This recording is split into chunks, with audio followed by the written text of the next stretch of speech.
Hey everyone, welcome back to another Explainer. Today we are tackling, honestly, one of the absolutely most revolutionary concepts in modern tech.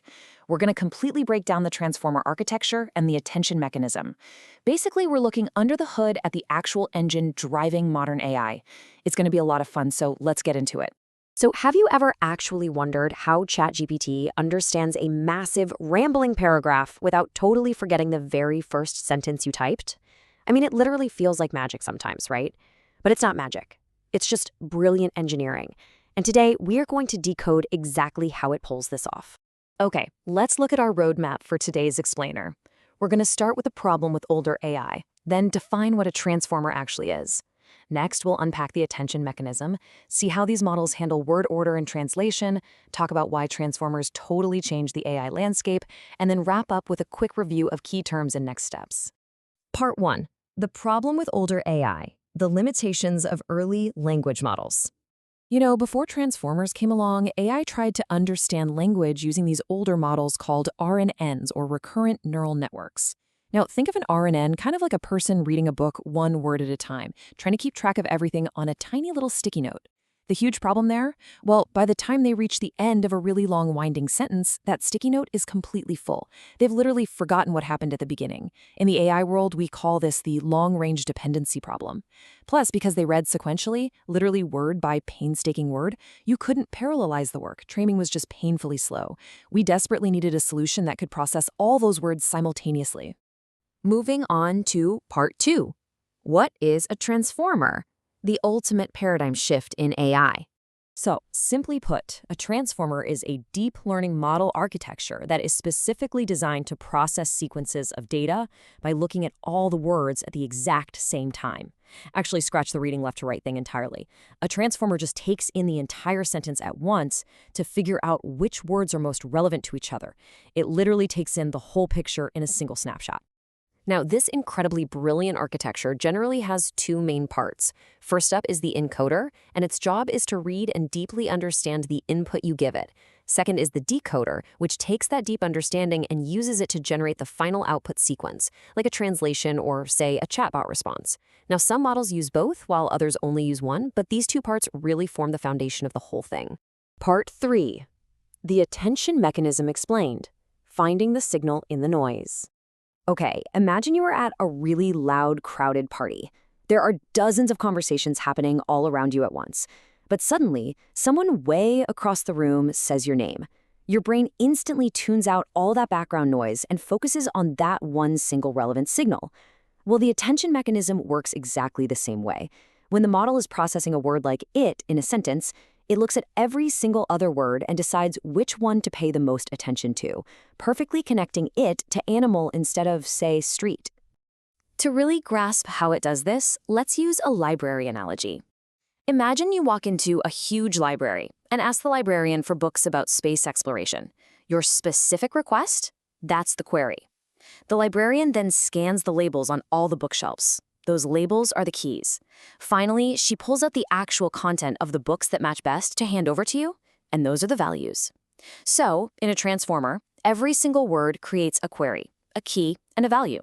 The model matches the queries to the keys, and the second it finds a match, it pulls the value to truly understand the context. Pretty cool, right? But here's the kicker. It doesn't just do this once, and that brings us to multi-head attention.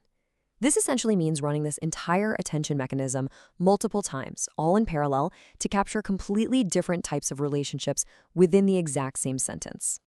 Think of it exactly like having a team of multiple expert readers, all pulling their insights together. Imagine one expert is solely looking for who did the action.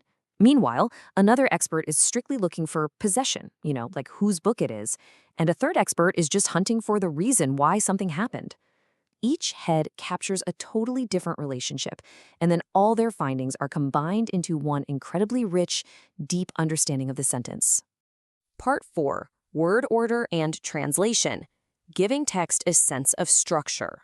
Now, you might be wondering, if we are reading everything all at once, how in the world do we give the text a sense of structure? Well, the model uses something called positional encoding. Think of it like seats in a movie theater. Every single word gets a specific seat number. So even if all the attendees, or the words in this case, rush into the theater at the exact same time, the seat numbers tell you exactly who is sitting where. The structural signal is injected right into each word, so the model knows for a fact that the dog bit the man is structurally very, very different from the man bit the dog. All right, let's see this whole shebang in action with a quick English to French translation walkthrough. First up, tokenization. We split our input into chunks like I love learning. Step 2, we embed those tokens into numbers and slap on our theater seat positional encoding. Moving to step 3, the encoder processes them all at once using that multi-head attention we talked about. Then, step 4, the decoder takes that incredibly deep understanding and starts generating the output, constantly checking what it's already written and cross-referencing back with the encoder. And finally, step 5, the output is fully assembled into Gemini. Part 5, Why Transformers Changed AI, the Impact on Modern Technology. So those old models we talked about, they hit a massive wall. But Transformers, they broke right through it. Because they process all words simultaneously, they achieve absolutely incredible parallelism, which makes training dramatically faster on modern GPUs. And that directly unlocked scalability, meaning feeding them more data consistently makes them smarter, there's no cap. They also possess generality. This architecture doesn't just work for text, it works for audio, video, and it's even predicting protein structures in biology. And finally, thanks to transfer learning, a massively trained model can be fine-tuned surprisingly cheaply for whatever specific task you need. Just take a look at this quick cheat sheet of the famous models powering our world right now. You've got BERT from Google, which is an encoder-only model that is just brilliant at understanding and search. Then you have GPT-4 from OpenAI and Claude from Anthropic. These are decoder-only heavyweights totally dominating text generation.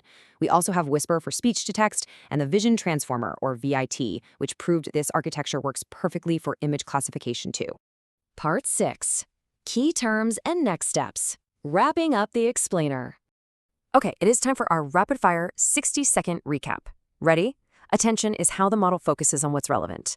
Query, key, and value make up that clever library matching system. Multi-head attention is our dedicated team of parallel expert readers. Positional encoding assigns those crucial theater seats for our words. The encoder reads and deeply understands, while the decoder actually generates the text. And tokens? Well, those are just the fundamental units of text the model processes. Boom. Done. So, what should you explore next? Now that you've got this solid foundation, I highly recommend checking out a BERT deep dive, or maybe exploring the GPT architecture specifically. You could also look into fine-tuning models, practicing your prompt engineering, or checking out RAG, which stands for Retrieval Augmented Generation. Let me tell you, the rabbit hole goes deep, and it is endlessly fascinating. I really want to leave you with this final thought. Transformers aren't just for language anymore. They're the fundamental engine driving all of modern AI. They have completely reshaped what computers can understand and create.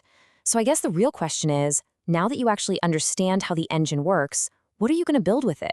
If you found this explainer helpful, please make sure to subscribe. Until next time, keep learning and stay curious.